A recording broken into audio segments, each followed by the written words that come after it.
berdoa dalam nama Bapa dan Putra dan Roh Kudus. Amin. Maria menerima kabar dari malaikat Tuhan bahwa ia akan mengandung dari Roh Kudus. Salam Maria, berkat Tuhan dan berkah engkau di antara wanita dan terpujilah buah Yesus. Santa Maria, Bunda Allah, doakanlah kami dosa ini sekarang dan waktu kami mati. Amin.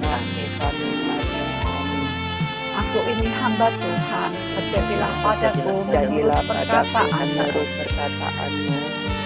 Salam Maria, penuh rahmat Tuhan sertamu.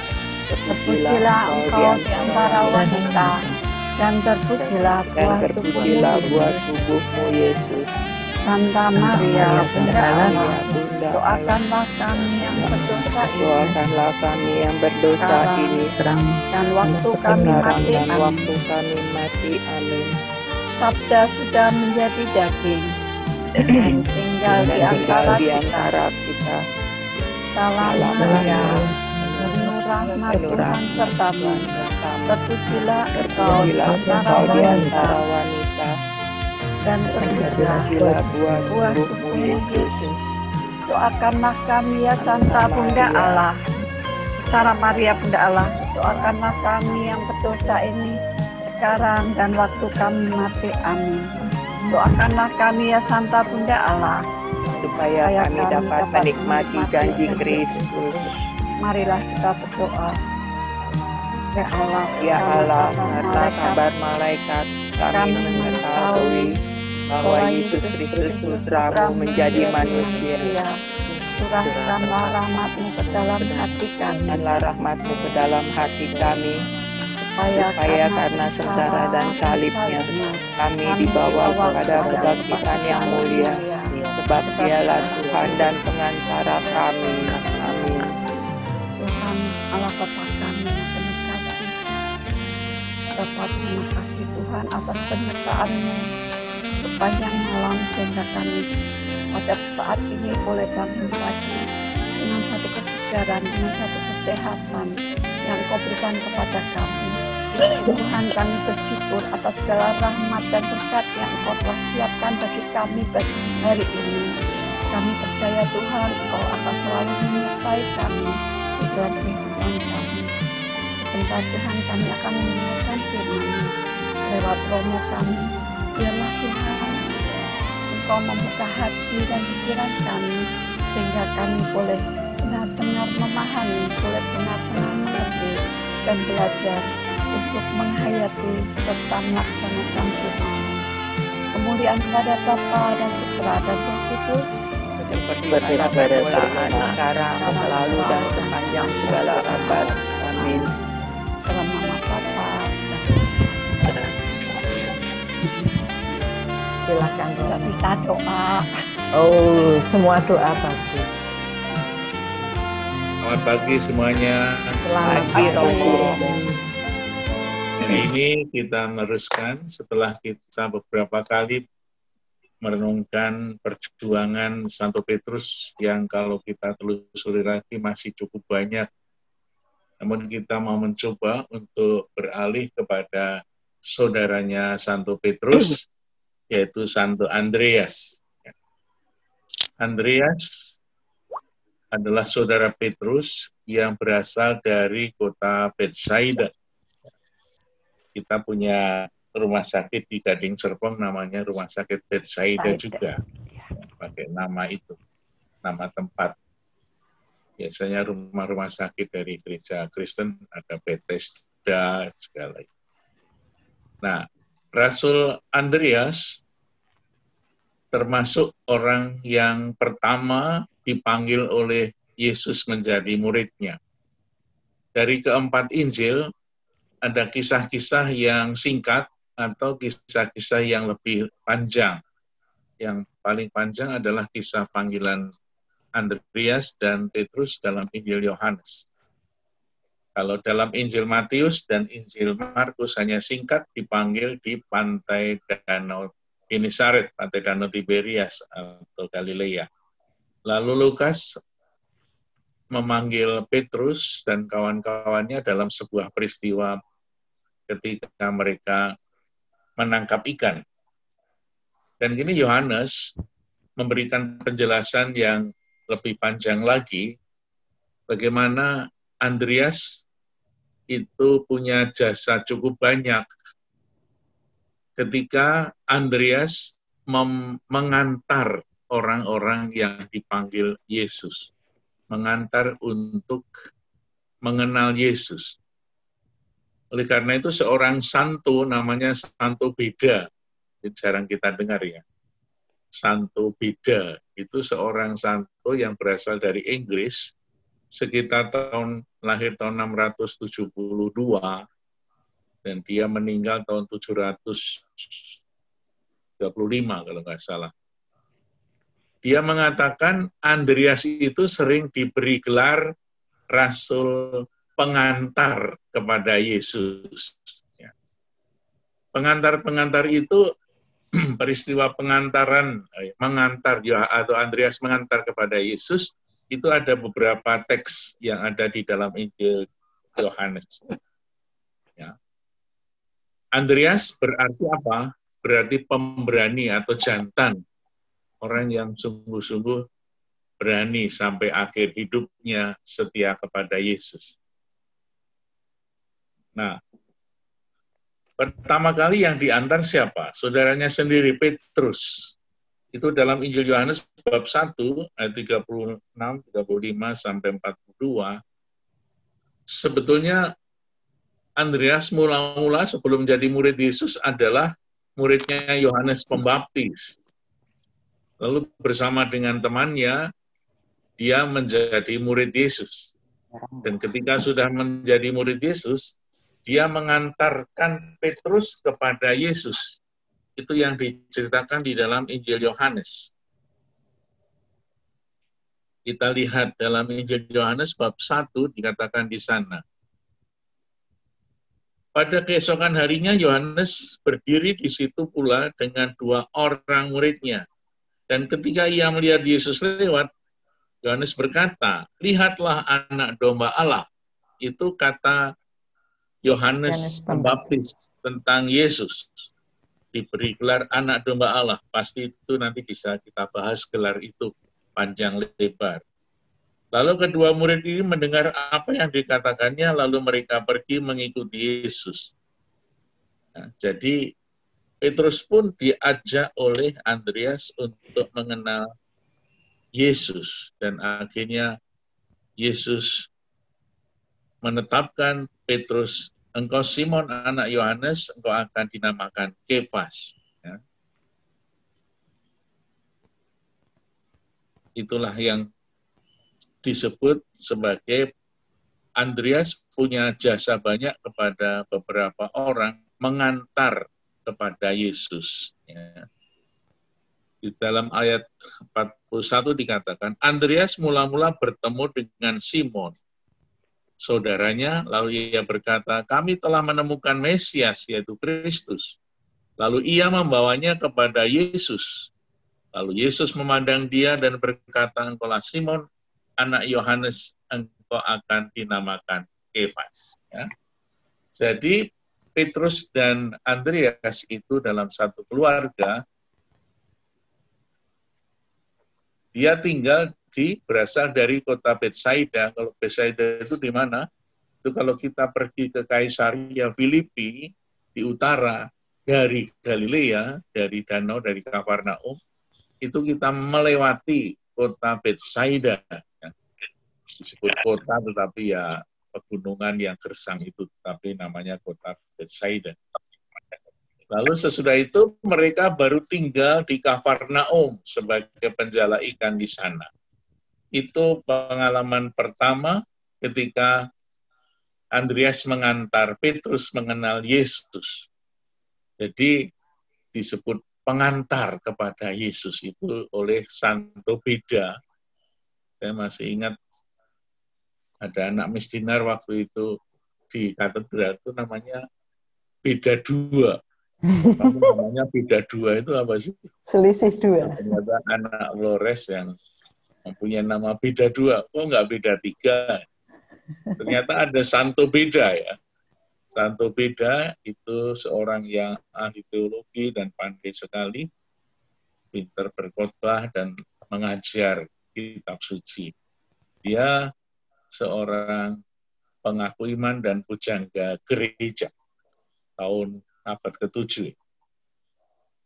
Nah, Andreas begitu juga mengantar apa? Di dalam kisah perbanyakan roti, 5 roti dan 2 ikan menurut Injil Yohanes, bab 6, dalam ayat 8, yang mengantarkan roti yang bertemu dengan anak kecil, anak muda yang membawa 5 roti dan 2 ikan, dan yang membawa kepada Yesus adalah Andreas, mengantar lagi dia kepada Yesus.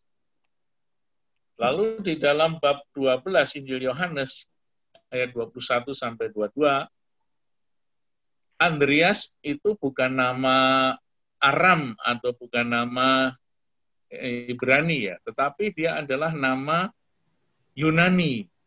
Maka Andreas juga menjadi pengantar atau pengantara antara orang-orang Yunani pada waktu di Yerusalem.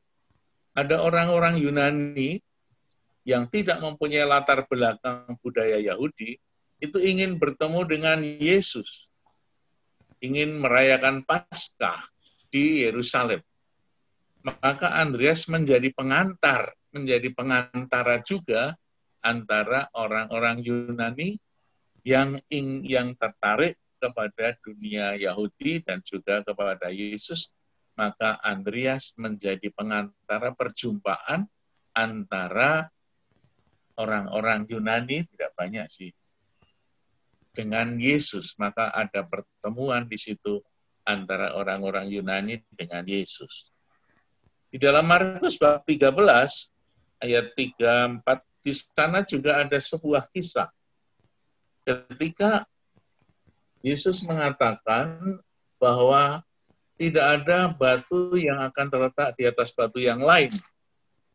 Kenisah yang sangat kokoh, yang sangat kuat itu nanti akan hancur. Itu di dalam konteks khotbah tentang akhir zaman, bab 13 Markus.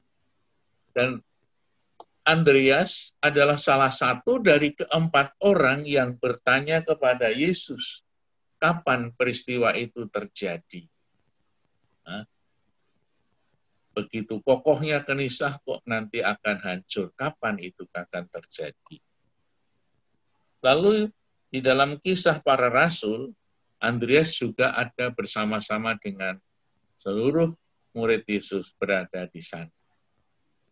Nah, dari sekian banyak murid Yesus, banyak sekali, atau khususnya 12 orang itu, yang hampir semua itu rela mati untuk Yesus, berjuang untuk membela Kristus, mewartakan Injil. Nah, Andreas pergi kemana dia ketika dia mewartakan Injil? Ternyata dia ke daerah utara, di sana ada dekat Laut Hitam. Dan di daerah Makedonia, daerah Yunani, akhirnya ada orang yang meskipun agak susah dipercaya, dia sampai ke Skotlandia, sampai ke Rusia. Sehingga sampai saat ini, Andreas itu menjadi pelindung dari negara Skotlandia. Itu hebatnya. Kenapa? Karena pada saat Andreas itu mewartakan Injil ke daerah Yunani, akhirnya Andreas dikasih hukuman cambuk. Karena apa?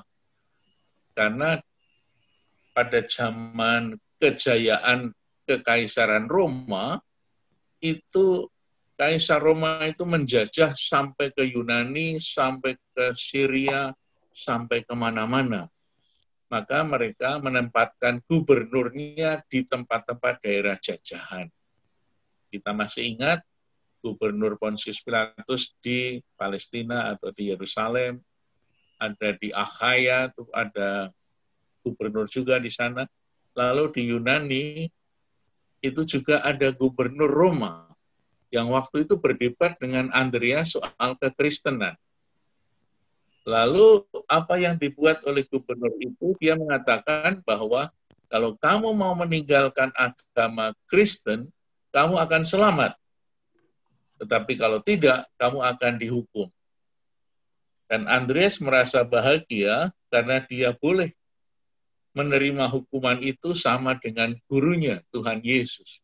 Dia membela Yesus dan akhirnya dia dihukum cambuk dan disalib.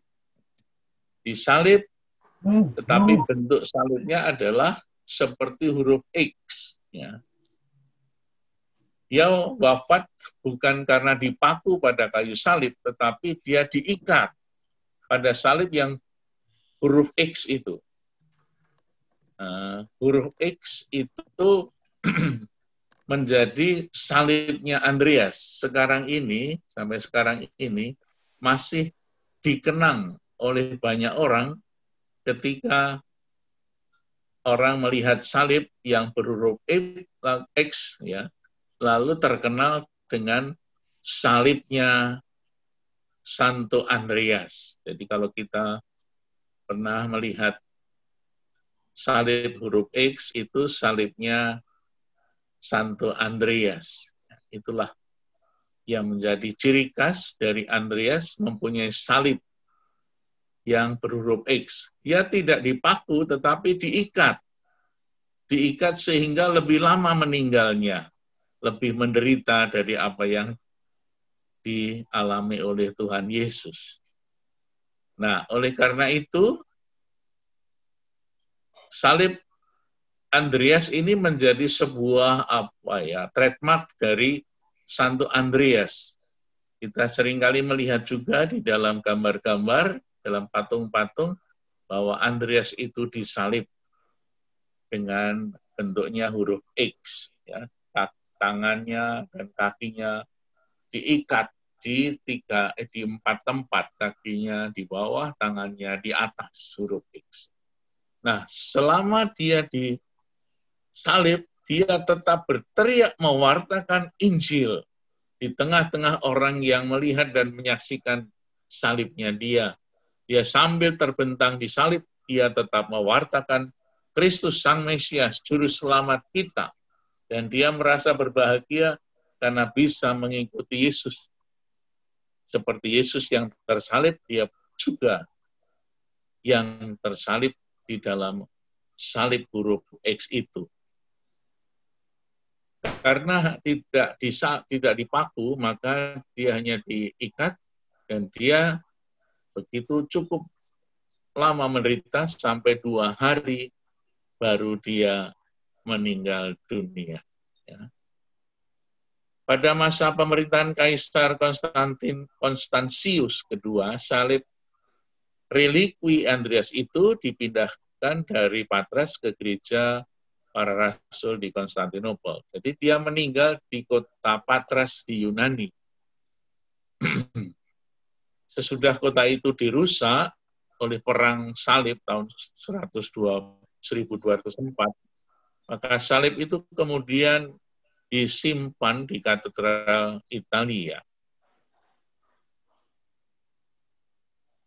Lalu ada sebuah kisah legenda atau cerita benar atau tidak, ketika seorang atau raja dari Skotlandia itu minta doa selalu kepada Santo Andreas, lebih-lebih pada saat dia diserang oleh musuh. Dan ketika mereka, orang-orang atau presiden Skotlandia, itu berdoa terus-menerus untuk melindungi negaranya, akhirnya apa yang didoakan itu dikabulkan oleh Tuhan melalui Santo Andreas. Akhirnya sampai sekarang ini, bendera Skotlandia itu bentuknya salib Andreas. Kalau kita melihat bendera Skotlandia, itu warna biru, lalu di tengahnya ada salib Andreas, untuk mengenang doa pimpinan negara yang waktu itu dikabulkan oleh Tuhan. Nah, kalau tadi disebutkan oleh Santo Beda, orang dari Inggris, seorang pujangga gereja yang dia sudah masuk biara sejak sangat muda,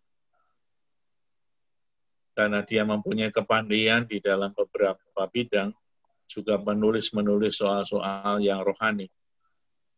Akhirnya dia tadi disebutkan sebagai pengantar.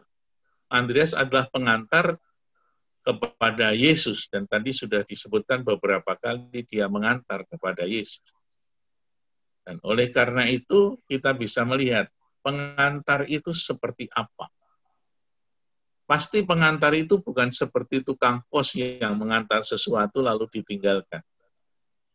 Seorang pengantar pasti ada yang diantar dan percaya kepada yang akan dituju. Mengantar kemana? Dia mengantar kepada Yesus, pasti Andreas mempunyai sebuah keyakinan yang sangat dalam tentang siapakah Yesus itu. Sehingga dia penuh keyakinan membawa orang kepada keselamatan, kepada Juru Selamat, kepada Kristus Sang Juru Selamat. Pasti keyakinan itu sangat mendalam. Karena apa? Karena Andreas punya jasa untuk ikut menyelamatkan orang di dalam Yesus. Pengantar itu pasti hatinya suci dan pemahaman penghayatannya kepada Kristus sangat mendalam. Dan seorang pengantar itu pasti ada sebuah pengorbanan suci. Bukan untuk kepentingan dirinya sendiri, tetapi untuk kepentingan yang diantar. Dan diantar kepada orang yang pas, orang yang tepat. Ini adalah sebuah perbuatan yang luhur dan mulia dari seorang yang bernama Andreas. Sehingga Andreas yang yakin dan percaya kepada Yesus pun tidak pernah berhenti berkhotbah, mewartakan Yesus sampai pada saat terakhir di atas kayu salib yang berhuruf X itu, seperti huruf X, dia tetap mengantar banyak orang kepada Yesus. Sehingga pada saat itu banyak orang percaya kepada Yesus dan akhirnya bertemu dengan Yesus di dalam iman, dalam keselamatan. Nah, mungkin kita bisa merasakan atau punya pengalaman pernah mengantar saudara-saudara kita kepada Yesus. Entah itu mengantar sampai pada pembaptisan, sampai pada kepercayaan, atau kita mungkin diantar untuk mengenal Kristus dalam perjalanan hidupnya melalui orang lain, ataupun kita menjadi orang yang dipakai oleh Yesus untuk mengantar banyak orang kepada Tuhan melalui hidup, kasih, dan perbuatan kita semua. Nah, marilah kita mohon berkat Tuhan supaya teladan Santo Andreas ini sungguh boleh kita alami juga, sehingga kita semakin mengenal Kristus dan boleh menjadi sarana bagi banyak orang untuk membawa kepada Sang Juru Selamat. Amin. Amin. Mungkin ada Bapak Ibu yang punya pengalaman ketika mengantar orang kepada Yesus, memperkenalkan Yesus di saat berjumpa dengan orang lain. Entah itu melalui satu pewartaan atau melalui sebuah kisah-kisah yang menjadi yang mengesan bagi hidup. Apakah kita menjadi orang yang diantar sehingga kita menjadi orang Katolik, atau kita boleh mengantar? Terima kasih. Kalau ada yang mau cerita pengalaman tentang mengantar orang kepada Yesus. Ada, Romo? Ya, Bu Yana, silakan. Ya. Selamat pagi, Romo. Pagi, Bapak Ibu. Pagi. Ini pengalaman sebenarnya nggak sengaja sih ya. Jadi memang nggak mencari gitu. Waktu sekitar anak saya usia berapa ya? SMP lah gitu. SMP saya dapat pembantu dari Lampung. Umur 19 tahun. Terus kerja di saya itu ya biasa kerja, terus sholat 5 waktunya pun banget, sampai dibeliin sama Ardi itu Al-Quran yang bagus banget gitu. Terus satu saat dia memang, ya ini mungkin karena punya pacar orang Flores gitu, Flores dan Katolik. Lalu pacaran itu kurang lebih berapa tahun ya, kalau nggak salah sekitar 3 tahun gitu. Nah terus kan dia tanya sama saya, gimana ya Bu, saya tuh sama Peter, namanya Peter. Sama Peter itu, saya kan beda agama, pasti nggak boleh sama orang tua, dia bilang gitu. Terus, tapi kalau orang Kupang itu pasti kan maunya dua-duanya Katolik ya. Terus saya bilang begini, ya kamu dari hati kamu gimana? Dia memang suka bantuin saya kalau saya pas lagi dekor di gereja itu, dia suka bantuin saya, dan dia kenal beberapa orang di gereja. Kalau di sini ada Bu Endang Hermanto, mungkin Bu Endang tahu pengalaman. Dan memang beberapa orang yang kenal dia juga, karena dia cukup lama ikut saya 8 tahun. Lalu satu saat dia bilang begini sama saya, dia bilang, Bu, saya diajarin dong doa Bapak kami. Dia masih belum meninggalkan sholatnya gitu. Dia belajar doa Bapa Kami, kemudian belajar doa Salam Maria. Terus dia bilang gini, saya udah mantep deh Bu. Saya pikir dia main-main gitu waktu itu. Mantep apa? Saya tanya. Mantep deh Bu, saya mau jadi Katolik. Saya kaget sama Ardi. Lalu saya waktu itu zamannya Romo Hariliong dan Romo, aduh kok saya lupa ya, Romo Jack. Romo siapa ya? Romo Hariliong sama Romo siapa? Saya lupa kok. Bukan Romo Nong. Tarikan. Bukan. Romo Tarigan. Sebenarnya saya tanya gitu, gimana ya Mo? Ya udah belajar aja. Akhirnya dia ikut belajar, tapi cuma sekitar 7 bulan karena dia mau nikah gitu. Kalau saya bilang begini sama dia, pokoknya kamu kalau mau jadi pengikut Kristus jangan karena suami gitu kan, karena dipaksa. Jangan sampai begitu. Enggak kok Bu, saya benar mau. Cuma resikonya kalau dia nikah secara Katolik pun, pasti keluarganya juga nggak akan menyetujui. Kebetulan saya juga kenal dengan bapak ibunya, dengan adik kakaknya saya kenal. Akhirnya, Ibu mau nggak jadi apa namanya? Ibu wali baptis, dia bilang wali baptis. Saya bilang, ya saya jadi wali baptis, oke. Saya bilang gitu. Tapi kamu belajar dulu ya. Setelah dia 7 bulan belajar itu, kemudian saya tanya boleh nggak nih menikah secara Katolik. Diizinkan. Jadi dia dibaptis dulu, dibaptis, kemudian dia menerima Yesus, lalu dia menikah. Setelah itu dia belajar lagi mistagogi untuk melanjutkan itu semua. Dan puji Tuhan sampai saat ini dia lebih rajin daripada suaminya ke gereja. Dan anaknya pun di sekolah Katolik. Jadi saya sama anak-anak saya gini, waduh ini namanya kan Tri Wahyuni. Ini Mbak Tri ini ternyata lebih Katolik dari kita, ternyata kayaknya nih. Apa-apa dalam nama Yesus terus begitu.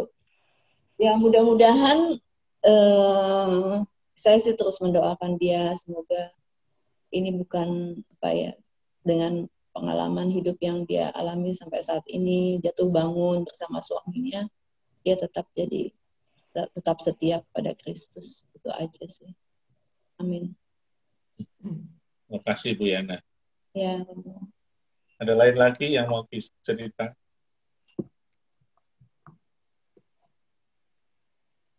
Pasti banyak deh. Ayo teman-teman, Bapak Ibu yang lain. Saya mau nanya aja, Romo boleh nggak nanya? Ya, boleh, gratis Bu. Ini kan istilah murid dan rasul. Kan ada murid Yesus, ada yang disebut rasul Yesus. Ya. Itu perbedaannya apa, Romo? Perbedaan yang signifikannya apa? Kemudian yang disebut rasul itu siapa? Maksudnya apa sih? Persyaratannya yang disebut rasul, yang ini disebut murid gitu. Itu aja Romo. Nanti baru ada tambahan dikit. Yang rasul adalah lingkaran pertama, 12 orang itu rasul. Ya. Jadi banyak murid Yesus yang dipanggil, yang kemudian menjadi orang Kristiani pengikut Yesus, tetapi dari sekian banyak murid Yesus itu ada 12 orang yang dikhususkan, disendirikan. Itu namanya 12 rasul. Berarti punya tugas khusus gitu? Punya tugas khusus untuk ikut mewartakan Yesus sendiri dan orang yang spesial dididik oleh Yesus. Sehingga 12 orang itu sangat militan meskipun ada yang satu gagal, Yudas Iskariot. Lalu digantikan oleh Matias. Maka di dalam surat kepada umat di Galatia dan juga dalam Kisah Rasul, itu orang-orang Galatia dipengaruhi oleh yang juga orang Kristiani yang berasal dari Yahudi, itu menyatakan bahwa Paulus itu bukan rasul karena tidak termasuk 12 orang. Maka di situ ada sebuah kemarahan besar yang dialami oleh Paulus ketika dia merasa sangat tersinggung. Saya ini rasul agung, rasul yang dipanggil oleh Yesus secara istimewa. Maka sering disebutkan, Paulus menyebutkan, saya ini lahir sebelum waktunya. Di dalam Galatia dikatakan di situ, artinya apa? Dia dilahirkan menjadi murid Yesus pada saat dia tidak pernah belajar jadi Kristen. Dia dipanggil pada saat berjalan dari Yerusalem menuju Damsyik, bahkan pada saat itu mau menganiaya orang Kristen. Maka dia menjadi Kristen bukan karena pelajaran, tetapi karena dipanggil secara spesial oleh Yesus. Maka dia merasa diri sebagai, menyebut diri sebagai rasul juga. Oke. Lalu dalam generasi kedua itu kan ada juga murid-murid Yesus yang kemudian berada di Antioquia, Nikanor, Niger, Timon, dan lain sebagainya. Ya kan dalam surat Rasul Paulus kepada umat di Roma itu kan juga cerita tentang Paulus sebagai rasul ya, Mo. Bahkan ada Barnabas juga disebut sebagai rasul.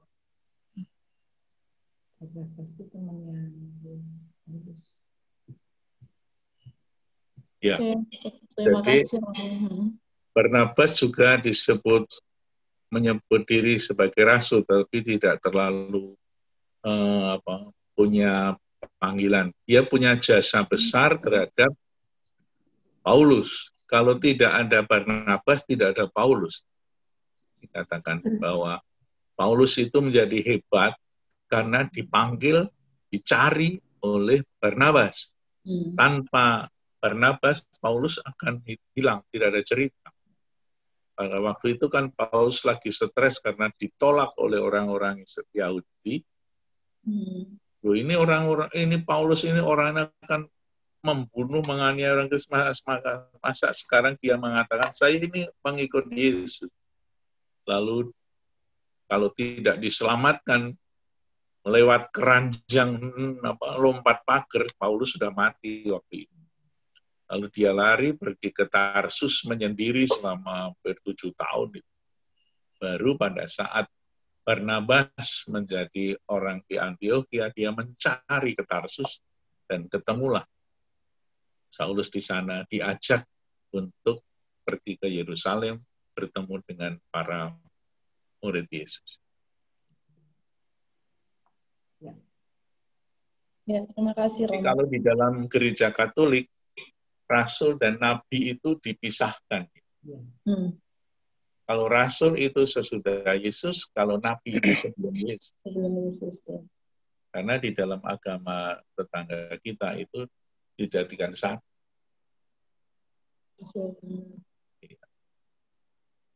Dan nabi bernubuat ya, Mo ya? Apa? Kalau nabi bernubuat ya, Mo ya? Ya, kata kerjanya nabi itu nubuat.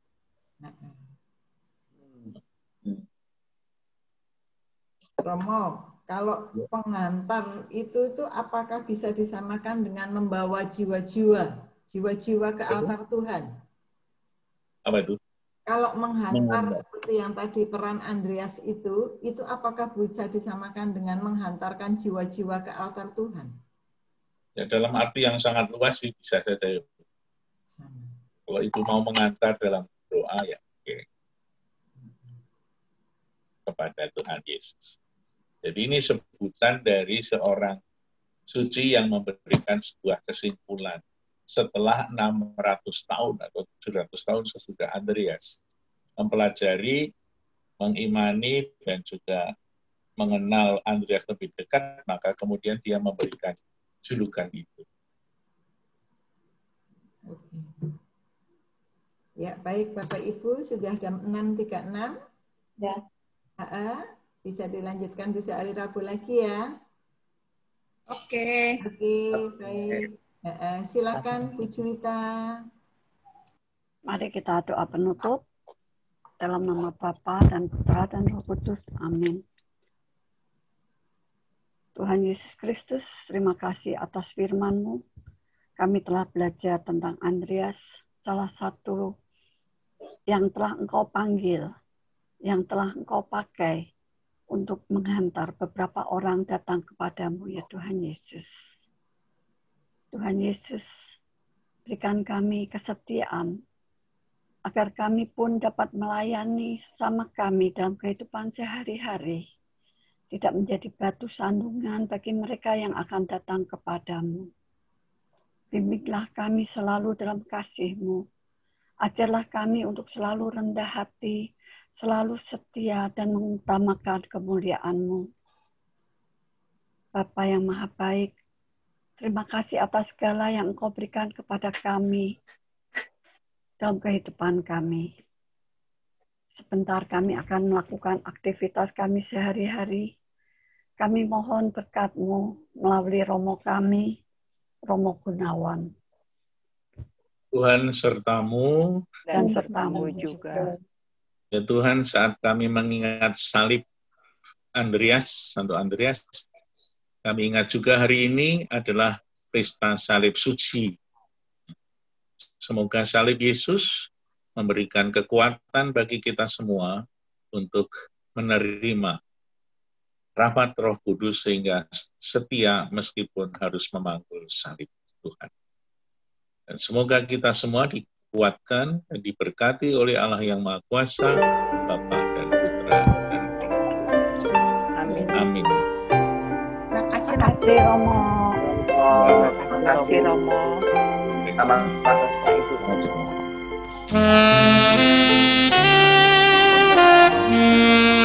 Dulu, Pak Yop.